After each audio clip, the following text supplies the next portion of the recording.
الله من الشيطان الرجيم. بسم الله الرحمن الرحيم. الحمد لله رب العالمين،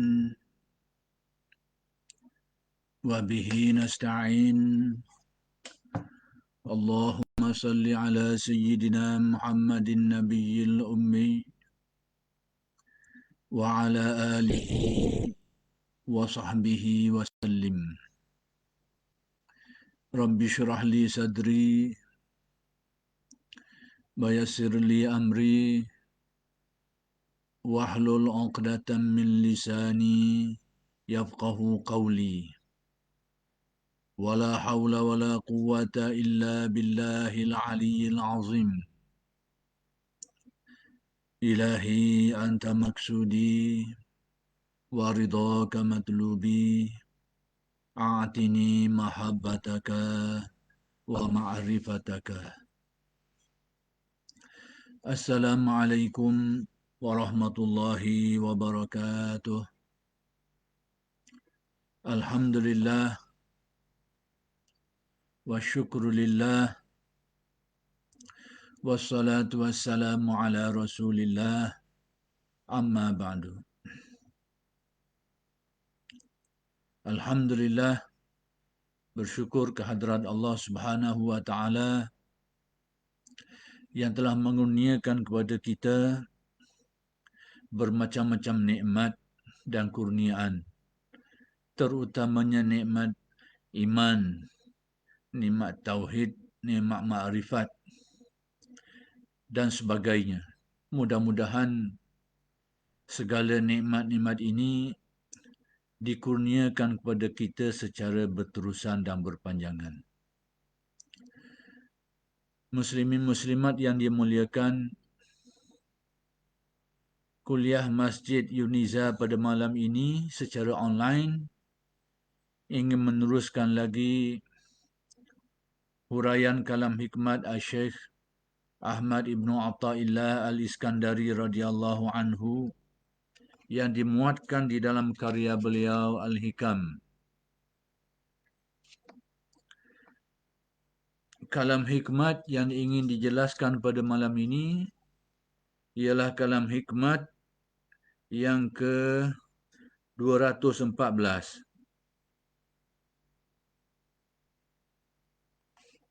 iaitu kata-kata Syekh Ibn Atha, tamakkunu halawatil hawa minal qalbi wadda'ul udal. Meresapnya rasa manisnya hawa nafsu dalam hati merupakan penyakit yang sukar diubatinya, yakni disembuhkannya. Jadi Syekh Ibn Atha ingin menjelaskan kepada kita suatu bentuk penyakit yang sukar, yang susah untuk dirawat, iaitu apabila seseorang melakukan keburukan dan kejahatan, lalu di sebalik perbuatan buruk dan jahat tadi itu, dia ada kemanisan, yakni ada kesedapannya. Kerana nafsu lah.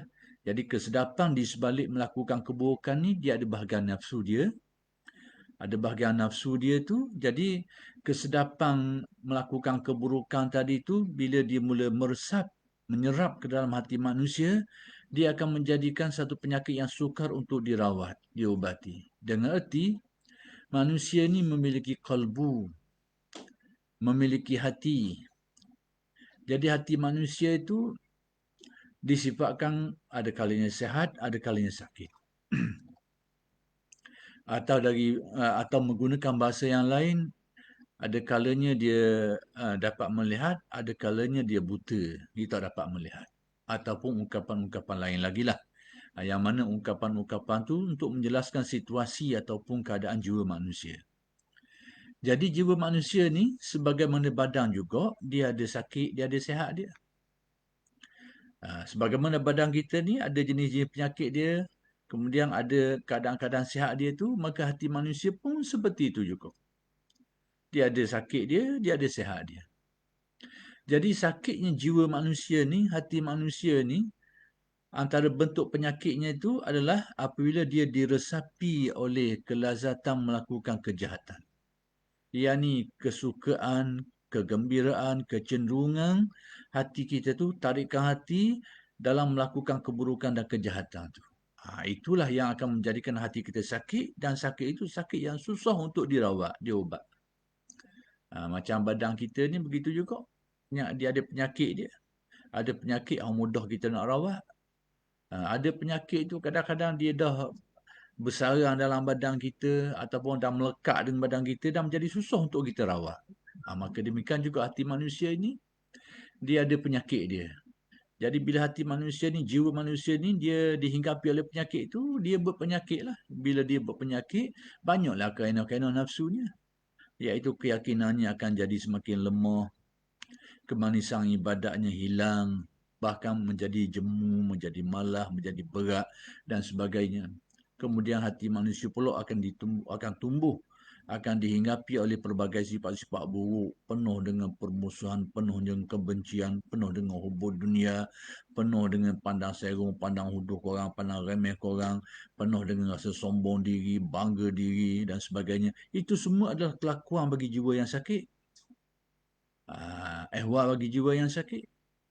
Jadi sekarang Syekh Ibn Atta nak beritahu salah satu daripada punca kenapa jiwa manusia ni boleh jadi sakit sehingga timbul fenomena-fenomena semacam tadi tu, iaitu meresapnya ke dalam hati manusia kemanisan, yakni kelazatan, kesedapan melakukan keburukan dan kejahatan.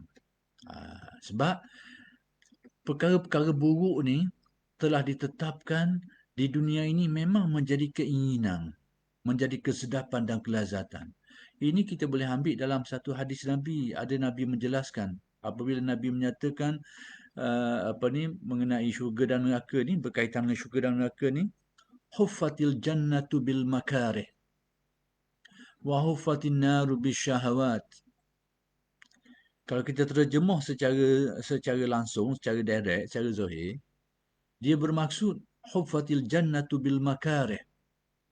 Dipenuhi syurga ini dengan benda-benda yang dibenci. Makarih ni benda yang tak suka. Jadi kalau kita terjemah direct itu memang tak nak faham lah. Ataupun kalau kita faham yang salah lah. Macam mana pula? Sedia maklum syurga ni tempat nikmat. Syurga ni tempat pembalasan yang baik. Tiba-tiba Nabi kata, hufadil jannatu bil makarih. Dipenuhi syurga itu dengan benda-benda yang tidak disukai. Di sinilah perlu pada kefahaman yang baik. Perlu pada huraian yang betul. Kalau kita terjemah semata terjemah, kita akan bertembung dengan konsep asal syurga tu seperti yang disebut dalam ayat-ayat dan hadis-hadis yang lain, bahawa syurga ni tempat nikmat, tempat perbahasan baik. Tiba-tiba hadis ni kata gitu. Jadi sama ada bila kita bila kita memahami teks hadis tadi tu secara zahir gitu tu, terjemah gitu tu, dia membawa salah faham lah. Atau ada kemungkinan kita kata hadis tu tak betul. Lalu kita tolak, hari ni timbul kecenderungan macam ni. Ini bahaya hari ini. Hari ini orang tidak menghormati lagi institusi ulama-ulama terdahulu dan sumbangan mereka, keilmuan mereka, kealiman mereka, bukan saja alim, bahkan kewarakan mereka itu sehingga ilmu mereka itu dipercayai. Kemudian ada lagi konsep-konsep lain yang memperkukuhkan keilmuan mereka ni, ada dokongan daripada alim ulama lain sehingga timbulnya apa yang disebut sebagai kesepakatan atau jumhur ataupun ada ijma' dan sebagainya sehingga ilmu tu jadi kukuh institusi ni. Hari ni ada orang nak peroboh institusi ni. Dengan kalang dia tu, dengan kaya faham dia tu, dengan ilmu dia setapan tu, banyak mempersoal. Kalau dia mempersoalkan dengan persoalan-persoalan untuk tahu, untuk mendalami, baik. Tapi sekarang ni mempersoalkan lebih kepada meruntuhkan institusi kesarjanaan Islam ni. Ini bahaya. Kalau dia alim pak tapang, tak apa. Kalau dia alim sungguh, tak apa. Ni hadis pun kokak-kokak, nak terjemah pun baharambang sekali, tiba-tiba nak beri komentar yang mudah-mudah terhadap banyak perkara. Ni contoh nak khabar benda-benda macam ni lah timbul. Hadis ni macam ni kalau kita tengok sebitas lalu kau, sama ada kita akan jadi salah faham sehingga menyatakan syurga tu tempat benda-benda orang tak berhari, tempat benda buruk, ataupun kita rasa berlawan dengan apa yang kita tahu dalam ayat dan hadis lain tentang syurga ni tempat nikmat, lalu kita tolak hadis ni. Kan hadis tak betul ni. Ni satu pattern hari ni berlaku, tolak hadis. Padahal hadis tu dari segi periwayatannya Sahih tarafnya. Ni perlu ada penafsiran. Benda-benda macam ni. Jadi bila disebut hufatil jannatu bil makarih, dipenuhi syurga itu dengan perkara yang dibenci, maka dijelaskanlah, iaitu dipenuhi syurga itu dengan sesuatu perkara yang dengan perkara-perkara yang menyumbang kepada syurga itu, benda tu tidak disukai di dunia ini. Begitu, kena faham. Ya, ni perkara-perkara yang menyumbang kepada syurga di akhirat nanti, perkara tu di dunia ini ni benda orang tak suka. Suruh semayang, suruh semayang bukan kenyang. Bukan apa ni, yelah kita tahu bila kena lakukan amalan semayang ni, memanglah apa ni, kita bukanlah kita jadi hilang dahaga dengan semayang tu, bukanlah jadi kenyang, bukanlah jadi secara apa yang kita nampak depan mata, bukanlah boleh makan dengan semayang ni secara zahirnya. Tapi itu satu kewajipan agama, perlu dilakukan. Lebih-lebih lagi nak semayang subuh, sedap aku tidur daripada aku bangun. Jadi nak kabarnya amalan-amalan ini pada dasarnya di dunia ini untuk manusia secara umumnya tidak disukai. Sekalipun ada pada setengah orang yang mengalami perubahan jiwa, benda-benda macam ni menjadi kesukaan hati dia, itu hal lain lah tu. Kita tak nak bincang situ. Tapi nak kabarnya pada dasarnya, secara umumnya, kebanyakan pada tahap kebanyakannya, perintah-perintah agama ni banyak benda-benda hak kita ni berlawan dengan nafsu kita. Berlawan dengan kesukaan kita. Jadi itu maksud hadis. Dipenuhi syurga itu dengan sesuatu yang amalan-amalan yang menyumbang ke syurga itu di dunia ini tidak disukai. Dengan arti berlawan dengan nafsu manusia. Kemudian dinyatakan wahufatin naru bisyahawat. Kemudian dipenuhi neraka pula dengan syahwat, dengan keberhayaan. Keberhayaan ni sedap-sedap lah, kesukaan lah. Jadi takkanlah gitu pula syurga ni awak tahu belaka, tempat pembalasan seksaan, tiba-tiba bisyahwat dengan keinginan, kesedapan, kemahuan. Apakah? Jadi kemungkinan yang akan berlaku macam saya kata tadi, kemungkinan orang tolak kenyataan ni, dia kata hadis ni. Dan saya pernah dengar orang gaya mikir pasal ni.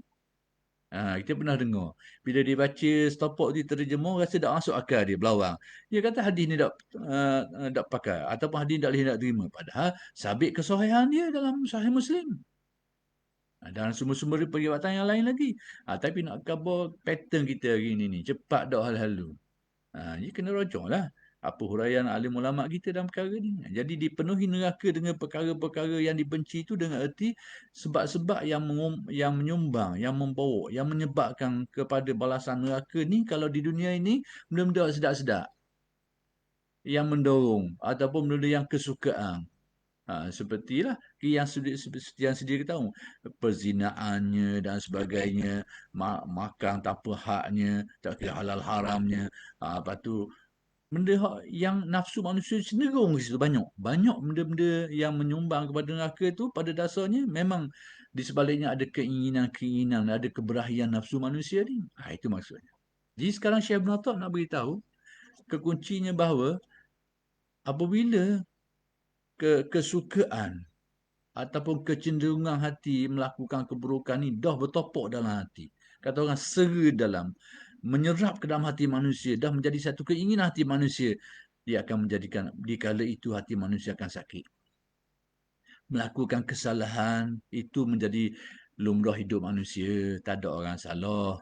Yang terpelihara ni sedia maklum, seperti yang kita tahu semua, itu para Nabi dan Rasul. Yang lain tu adalah salah tu. Cuma tinggal lagi sikit banyak, berat ringan, besar kecil, bulan kedak, tu je bezanya. Tapi salah tu tetaplah ada salahnya. Tapi masalahnya sekarang ni, kalau nak beritahu bahawa manusia melakukan kesalahan itu adalah perkara yang kita anggap sebagai normal lah. Normal. Sebab tu kita disuruh supaya sentiasa muhasabah, sentiasa betul balik, istighfar, taubat betul balik. Itu kaedah-kaedah Islam tu ada benda-benda berkait dengan perkara itu tu. Tapi jadi sekarang ni nak kabarnya bahawa melakukan kesalahan itu adalah normal. Bukan disuruh, bukan nak khabar satu galakan dan suruh, tak nak khabarnya itu kenyataan lah. Cuma yang Syekh Natak nak khabar kita, nak membahaskan malam ini, nak membicarakan apabila melakukan kesalahan-kesalahan itu yang mana dasar kepada ataupun di sebalik perkara-perkara buruk yang manusia buat ni, dia ada hawa nafsu dia ada kesukaannya tu, Yang tu sekiranya dia mula sebati dengan jiwa manusia, meresap. Maksudnya manusia buat sekali, lepas tu buat sekali lagi. Bila banyak kali dia buat, akhir sekali dah menjadi meresap ke dalam hati dia keinginan melakukan keburukan. Jadi sedap. Mungkin back awal tu dia buat dalam keadaan merasa bersalah. Lepas tu buat lagi, kurang sikit. Lepas tu ulang lagi, akhir kali jadi sedap. Dia kebiasaan melakukan kesalahan tu. Itu maksudnya. Jadi apabila perasaan-perasaan ini mula bertopok dan meresap ke dalam jiwa manusia, pada waktu itu jiwanya akan jadi sakit. Dan penyakit itu penyakit yang susah nak dirawat, kata Syekh Ibn. Tak mudah nak rawat. Nak buang kesalahan kita buat tu agak mudah, nak berhenti, nak tinggalkan dia apa kita buat tu agak lebih mudah lah. Berbanding nak buang, nak kikih, nak cabut perasaan sedap ataupun kegembiraan, kesukaan, kecenderungan hati yang terikat dengan perbuatan buruk tu, itu lebih susah. Itu maksudnya. Jadi, bila perasaan itu timbul dalam hati, dia akan menjadikan hati manusia sakit. Apalah maksud sakit hati ni macam mana? Baik, kata alim ulama yang mensyarahkan kalam hikmat ini, hati itu nikmat iman dan makrifat. Dan semua itu sebagai obat.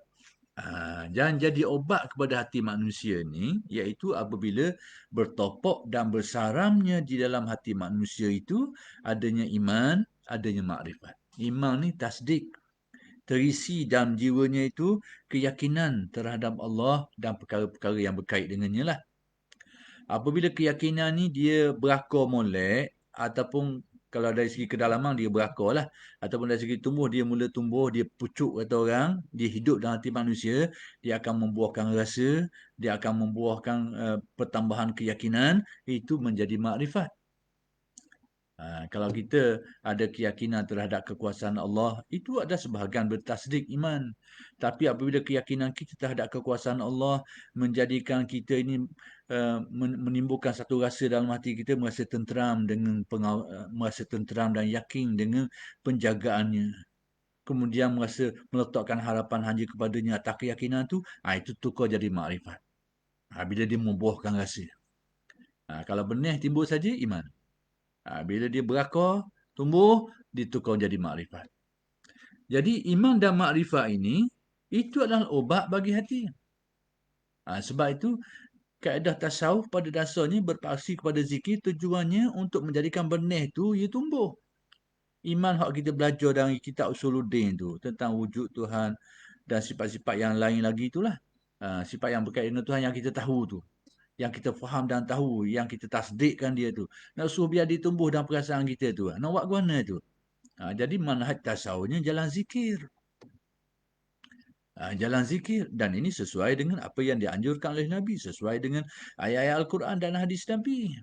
Jadi sebab tu di sini kalau orang nak belajar dimensi ilmu tasawuf ni, dia akan pandang tasawuf sebagai satu amalan sajalah. Dia akan pandang zikir sebagai satu amalan sajalah. Dan dia anggap kecil lah pada waktu itu. Kerana amalan yang mendatangkan pahala satu batu amalan, mungkin amalan lain besar-besar lagi. Dari segi ganjaran dia, pahala dia tu. Kalau dia tengok dari sudut tu. Tapi kalau dia melihat dari cermin, dari sudut pandangan seorang ahli tasawuf, bahawa zikir itu bukan sekadar tu, dia alat untuk memakrifatkan hati, alat untuk membersihkan hati dari sifat-sifat buruk, ada kalanya dia menjadi satu kewajipan.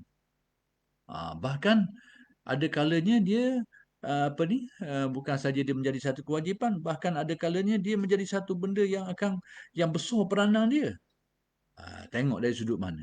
Jadi sebab itulah kadang-kadang ahli fiqh ni dia pandang zikir sebagai sunat. Dah apalah. Itu ilmu dia kau tu. Kalau dia macam tu, biarlah. Tapi ahli tasawuf dia ada yang mengatakan satu kewajipan dipandang dari sudut lain. Kena tengok secara huraian dia tu. Dihurai kot mana. Cuma hari ni timbul ketakasupan sikit lah. Dan dia pegang pattern dia tu, hak lain serba tak kena lah. Ni ada pattern dia kau ni. Ni kita rasa tak berapa bagus sikit ni. Jadi seolahnya hak ada dengan dia tu segala-galanya. Buat mengukur segala-galanya pakai mengukur hak ada dengan dia tu saja. Ini satu masalah pada alim ulama kita hari ni.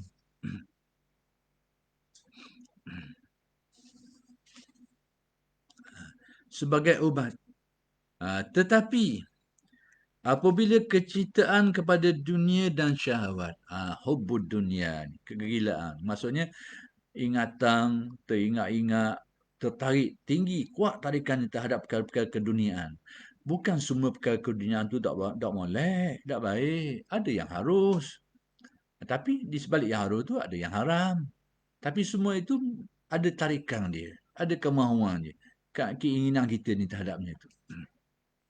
Kalau kalau benda tu benda yang harus, tarikan-tarikan kejiwaan kita tinggi terhadapnya, contohnya tarikan kita ingin memperolehi pangkat, kedudukan dan harta, tapi dengan cara yang betul, tak ada masalah. Dari segi fiqhnya, dari segi syariahnya. Tapi dari segi tasawuf, tak apa comel juga kemahuan tu. Sebab apa? Keinginan yang tinggi terhadap duniawi itu menjadikan pandangan mata hati kita ni jadi sama-sama, jadi kelabu sikit. Sehingga hakikat-hakikat iman, kemanisan iman mungkin akan tergelang. Tak timbul dalam hati, tak timbul rasa itu dalam hati.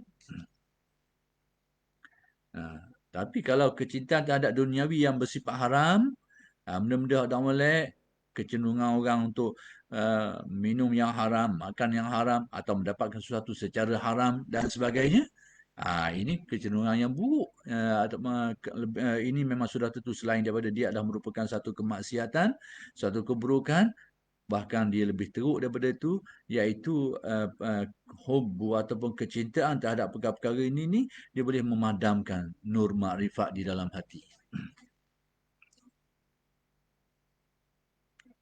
Kecintaan kepada dunia dan syahwat telah menguasai atau memenuhi hati, penuh ke dalam hati, mengisi hati manusia. Mengisi hati manusia, meresap ke dalam hati manusia, memenuhi hati manusia sehingga tumpuan hidup dia tu, kecenderungan hati dia tu ke arah keduniaan. Ini satu kecelakaan lah dari segi tasawuf.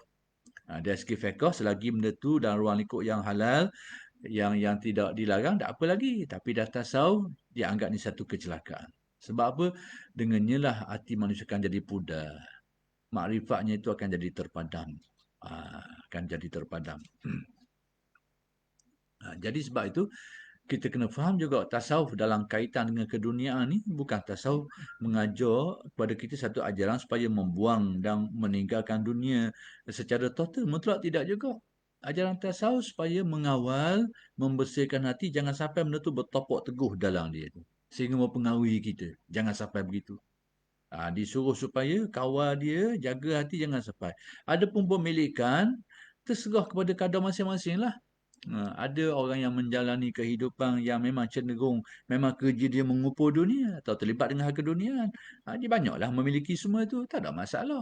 Jadi di sini jangan berlaku salah faham antara duniawi ni dengan konteks tasawuf ni. Jadi tasawuf bukan bererti membuang hal-hal keduniaan. Setengah orang dia memberi kefahaman yang keliru terhadap tasawuf, dia kata tasawuf ni memang membuang dunia.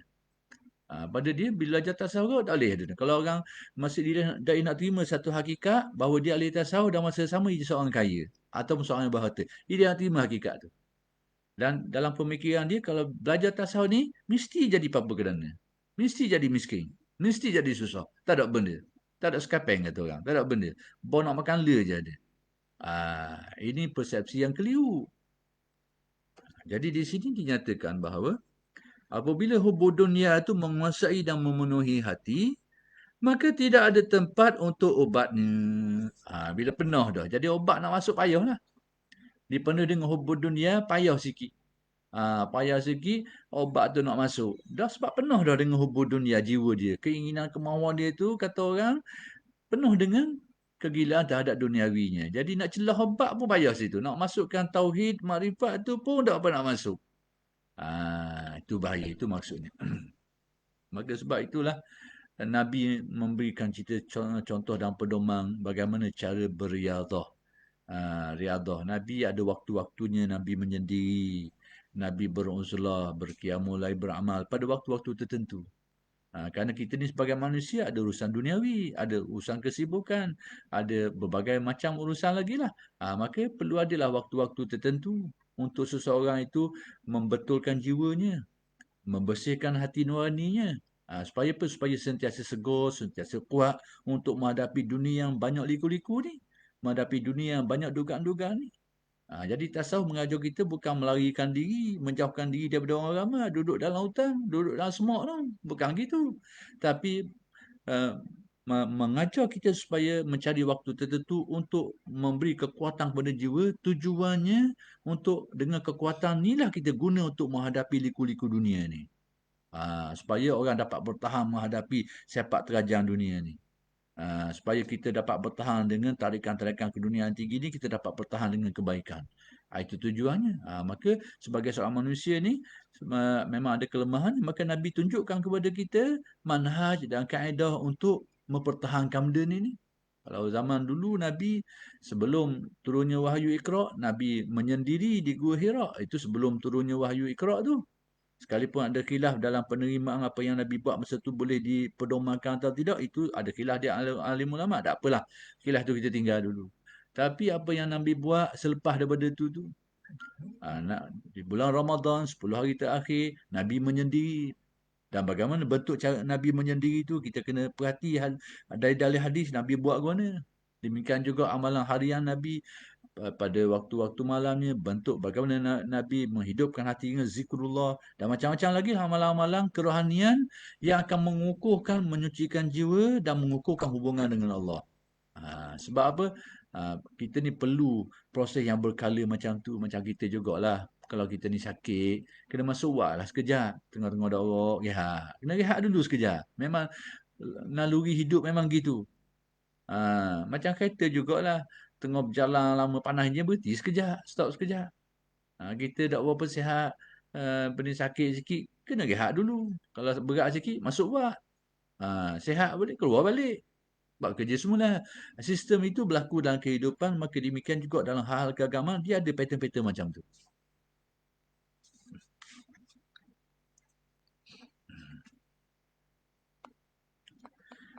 Dan disitulah letak kesukaran untuk mengubatinya. Itulah yang dikatakan susah nak ubat tu. Sebab kalau ubat masuk, tak pijak. Sebab penuh dah. Penuh dengan, kalau jiwa manusia kok penuh dengan hubungan kegilaannya. Kecenderungan yang tingginya. Sehingga mari sikit-sikit ubat ni, tak dan sekarang.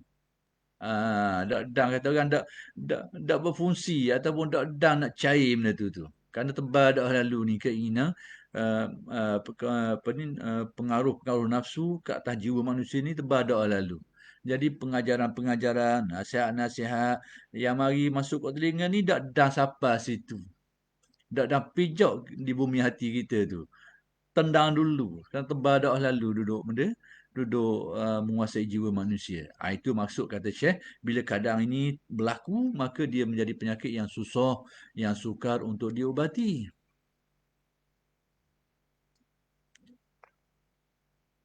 Sehingga sukar disembuhkannya. Susah nak disembuhkan. Yang maksudnya pakai dengar ayat Al-Quran, hadis. Tak makan molek. Dengar nasihat ceramah, tak makan. Kenapa tebal dah lalu ni? Selaput ni. Maka sebab itu perlu kepada intensif.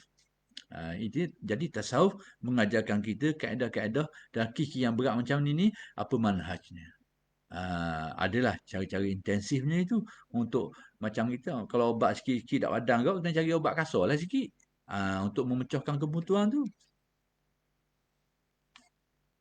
Rasulullah sallallahu alaihi wasallam bersabda, cinta kepada dunia itulah induk atau pokok dari segala dosa.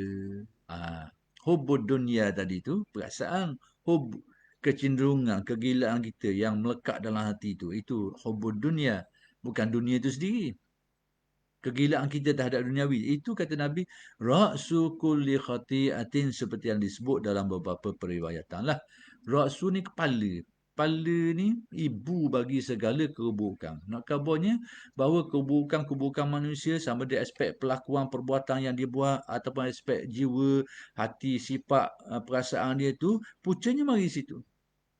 Bila hubud dunia ni, kegilaan terhadap duniawinya timbul dalam hati macam-macam lah. Sifat-sifat yang mazmumah. Ia timbul tamak lah. Ia timbul deki lah. Lepas tu ia timbul musuh, kebencian lah. Ia timbul lah ke tu, penyakit itu. Jadi kalau jiwa kita ni penuh dengan perasaan-perasaan tu, tanda. Tanda bahawa dalam lubuk hati kita penuh dengan benda tu. Permusuhan yang berat. berbenci-bencian, bermusuh-musuhan, dendang kesumat dan macam-macam lagi lah. Lepas tu iri hati, hasad itu, ni dan macam-macam lagi. Kalau ada timbul nyakit-nyakit dalam hati, itu alamat bahawa hubud dunia masuk jeluh sampai ke dalam. Jeluh sampai ke dalam. Jadi ini pedoman kita untuk faham benda-benda macam ni. Jadi hubud dunia ni ra'su kulli khati'ah. Demikian juga sifat-sifat perasaan-perasaan tadi yang timbul dalam hati itu, dia akan mengalir kepada tingkah laku dan perbuatan. Bila kita dak berahi ke orang kau, mulut kita macam-macam lah tu, Bik. Berlupang. Hak molek dia jadi uduh. Apatah lagi hak uduh dia. Itu Bik belaka lah. Bila kita iri hati ke orang kau, macam-macam lah. Lambat nampak lubang sikit, selih sikit, metes lah. Ini dia akan daripada sifat-sifat jiwa tadi tu, dia akan timbul pada tingkah laku kita, pada percakapan kita, tindakan kita, kelakuan kita, dan sebagainya lagi. Dia akan timbul situ. Sebab tu dikatakan hubud dunia punca besar mari situ. Hubud dunia wa sukulli khati'ah. Maka di sinilah Syekh Ibn Atta' nak beritahu kepada kita tentang kalam hikmat ini. Jadi kesimpulan mudah daripada kalam hikmat yang ke-214 ni, iaitu Syekh Ibn Atta' nak beritahu kepada kita bahawa penyakit hati yang susah untuk dirawat, iaitu apabila hati manusia mula diserap oleh perasaan-perasaan hubud dunia yang merupakan kelazatan, kemanisan di sebalik keburukan dan kejahatan-kejahatan yang ada itu. Kerana sifat-sifat perbuatan buruk ni, dalam melakukan dia itu, dia ada kesedapan dia itu. Apabila benda-benda macam tu mula meresap ke dalam hati, demikian juga kecenderungan terhadap keduniaan tu bila menguasai hati manusia, dia akan menjadikan hati manusia ni sakit. Dan hati yang sakit ini, penyakit ini tak mudah untuk dirawat. Maka sebab itulah kunci penting untuk membuang penyakit ini adalah menyedarkan hati tentang fananya dunia ni, binasanya dunia ini. Apabila kesedaran hati terhadap dunia yang akan rosak, binasa, yang akan hilang, yang akan pergi, yang kita akan tinggalkan, apabila kesedaran ini, kefahaman, ingatan dan kesedaran ini mula bertopok dalam hati manusia, kata orang nampak hakikat. Hakikat bahawa segala hal-hal kedunia yang ada hari ini tak tahan lama. Tak tahan lama. Tak tahan lama akan menghilang. Kita ni, bila kita mikir, nampak lah. Kadang-kadang dalam mikir pun tak nampak kok. Kalau hati kita tu kerah berdadak lalu. Bila kerah berdadak lalu, mikir tentang kematian, tak jadi kekal. Tapi kalau hati kita lembut sikit, kita mikir benda tu, nampak sikit lah. Cuma naknya, yang dikenaki dalam tasawuf di sini, bahawa benda tu, kesedaran tu sentiasa tumbuh dalam hati. Maka sebab tu, mereka jadikan zikir alat untuk tu. Zikir yang asas zikir tu, zikir tauhid, zikir makrifat. Beza zikir tasawuf ni, kerana paksi zikir dalam ilmu tasawuf ni, zikirnya berasaskan kepada makrifat. Zikir yang berasaskan kepada tauhid. Yakni tujuan zikir itu untuk menanam ketauhidan. Untuk meneguhkan ketauhidan sehingga betul-betul menjadi makrifat. Itu perjalanan mereka ni. Jadi hati selalu tersedar bahawa segala apa yang ada ni akan rosak. Mari sentiasa ada kesedaran tu. Tak tunggu kita waktu tertentu tengah kita fikir je, tengah pergi kubur je, tengok baru sedar, tak gitu. Supaya sentiasa ingat, sedar tentang bahawa apa-apa yang kita miliki, semuanya akan ditinggalkan, semuanya akan hancur binasa. Bila kesedaran tu ada, dia akan membuang hubud dunia tu. Pada waktu itu, dunia yang kita miliki betul-betul akan menjadi khadam kita. Kita akan memanfaatkan dia. Sebenarnya tasawufnya nak ajar kita macam tu. Bukan buang dunia, bukan teruk dunia, nak teruk mana. Memang itu keperluan kita dalam kehidupan ni. Tapi supaya jangan sampai dunia itu mencengkam, masuk ke dalam hati, menguasai hati dan perasaan kita sehingga kita jadi hambanya. Hak naknya supaya kita dapat kawal yang tu dan dunia itu kita miliki, kita manfaatkan dia, kita gunakan pada hal-hal kebaikan yang banyak boleh diguna pakai. Itulah yang dapat kita faham daripada kalam, daripada hadis Nabi. Bila Nabi menyatakan kecelakaan tentang orang yang dikuasai oleh benda ni, ta'isa, Nabi kata ta'isa abdud dinar, ta'isa abdud dirhami. Perhatikan apa ungkapan yang Nabi guna tu. Ta'isa ni celaka lah, celaka. Memang sengsara, menderita lah. Siapa mereka ni? Abdud dinar. orang yang jadi hamba kepada harta dinar ni, yakni wang ringgit, jadi hamba kepada dia. Bukan orang yang memiliki, orang yang jadi hamba. Jadi di sini dipahami kecelakaan itu bagi orang yang kegilaan terhadap benda-benda tadi tu menguasai diri dia sehingga dia jadi hamba kepada benda tu. Inilah kecelakaan. Jadi tasawuf dalam pelajaran dia tu mengajar kita jangan sampai menjadi hamba kepada semua ini. Memilikinya itu adalah satu kebaikan. Bahkan menjadi satu jambatan untuk kita melakukan kebaikan. Bahkan menjadi wadah, menjadi alat untuk kita melakukan banyak kebaikan. Kita nak pergi haji guan, tak ada piti. Tak payah nak buat lah benda tu. Macam mana kita nak buat pusat-pusat pengajian, nak beri sedekah ataupun nak membantu ini. Itu kan perlukan kepada apa yang kita namakan ini duniawi. Jadi semua ini dunia ni memang menjadi keperluan kita, menjadi alat untuk kita melakukan kebaikan dan kebajikan. Tapi dalam masa yang sama, dia juga menjadikan kita celaka apabila kegilaan terhadapnya itu menjadikan kita hamba kepadanya.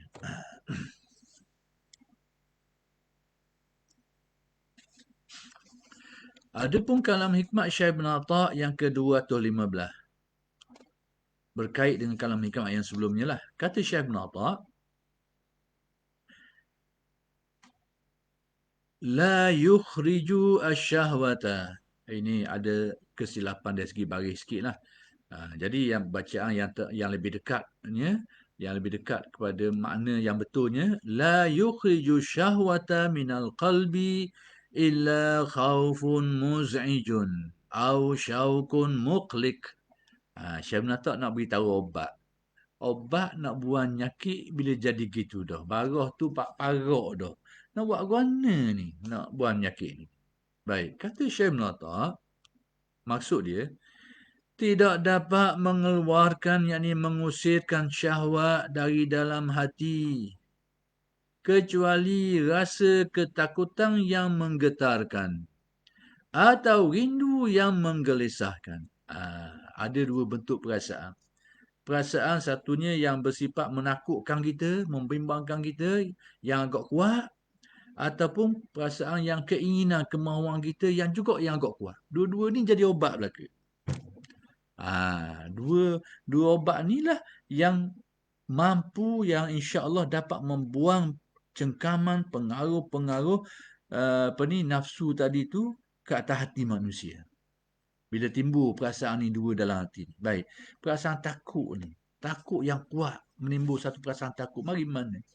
Iaitu hasil daripada mata hati manusia dapat melihat tentang azab, tentang kekuasaan Allah, tentang azab yang dijanjikan, tentang kehidupan selepas mati, di akhirat dan sebagainya, tentang kekuasaan Allah. Jadi hati nampak benda tu. Nampak dengan hati jelira. Hari ini kita ada keyakinan Allah Maha Kuasa, bahawa kehidupan lepas mati ni akan disoal dalam kubur. Di akhirat nanti itu ada balasan syurga neraka. Jadi kita ada ilmu ni dan keyakinan ni, tapi tak membuahkan rasa. Sebab apa? Sebab dia semak dalam hati kita. Jadi semak dalam tu, cermin tu kelabu. Jadi cermin tu kena gilak, kena bersih sehingga nampak. Keyakinan-keyakinan tadi tu nampak benarnya oleh mata hati manusia. Jadi nampak tu orang panggil basirah. Nampak betul sungguh timbul. Oh ya sungguh. Setiap orang akan mati. Lepas mati ada guana kehidupan kita. Mari timbul perasaan tu. Di akhirat nanti guana kita hidup kita hari ni. Amalan-amalan kita ni macam mana dah. Dan kita ni macam mana dalam kehidupan lepas mati lagi di akhirat nanti ni. Amalan kita kurang. Lepas-lepas dah banyak buruk daripada orang molek. Ini nampak benda tu. Jadi nampak benda tu nampak dengan hati, merasainya, menyedari, sedar, rasa. Sekarang ni kita tahu dan yakin. Tahu dan tasdik. Tapi kadang tak timbul sedar dan rasa ni, tak mari buah tu. Bila hati dibersihkan dengan jalan-jalan tertentunya, dia akan timbul benda tu. Inilah, bila perasaan tu kuat, ini perasaan inilah yang akan membuang pengaruh-pengaruh nafsu yang meresap jauh ke dalam hati manusia tu. Demikian juga perasaan sebaliknya itu, iaitu perasaan-perasaan yang sifatnya itu perasaan-perasaan yang baik, yakni kerinduan. kepada Allah SWT yang maha pemurah, maha penyayang, pemberi rahmat dan sebagainya. Kita tahu benda tu, ada keyakinan tu, kita mengaji benda tu, kita tasdik benda tu sebagai Muslim. Tapi tak timbul perasaan. Tak timbul satu bentuk kesedaran dan perasaan. Ini perlu ditimbulkan. Itulah tujuan tarekat tasawuf. Nak menimbulkan tu, bila timbul perasaan tu, inilah yang akan mencabut akar umbi pengaruh-pengaruh nafsu yang mencekam dalam hati manusia itu sehingga terkeluar, tercabut. Kata Syekh Ibn Atta. Jadi oleh kerana sudah masuknya waktu insya, kita berhenti setakat ini dulu dan insya-Allah akan bersambung pada kuliah-kuliah yang akan datang. Aqulu qawli hadza wa astaghfirullahal azim li wa lakum. Assalamualaikum warahmatullahi wabarakatuh.